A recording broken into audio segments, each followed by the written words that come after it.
திருச்செந்தூர் முருகருக்கு அரோகரா. நல்லபடியா சஷ்டி திருவிழா முடிஞ்சது. இங்க வந்து துலாபாரம் இருக்கு. நம்ம என்ன மாதிரி பிரார்த்தனை வச்சுக்கிறோமோ நம்மளுடைய தேவைக்கு ஏற்றாற் போல நம்ம வந்து எது வேணாலும் இங்க அன்னதானமா நம்ம துலாபாரம் கொடுக்கலாம். பச்சரிசி கொடுத்தா சுவாமிக்கு வந்து நெய்வேத்தியம் பண்ணி கொடுக்கப்படும்.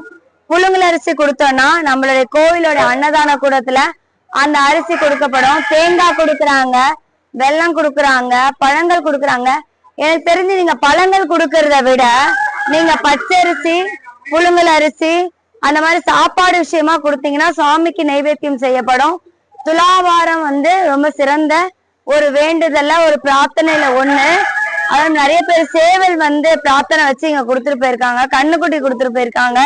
அது மாதிரி யாராவது துலாபாரம் கொடுக்கணும்னு ஒரு பிரார்த்தனை வச்சுக்கிட்டீங்கன்னா சுவாமிக்கு நெய்வேத்தியமா பச்சரிசி கொடுக்கப்படுது. அதனால அதை நீங்க பிரார்த்தனை பண்ணிக்கோங்க. வெற்றிவேல் முருகனுக்கு.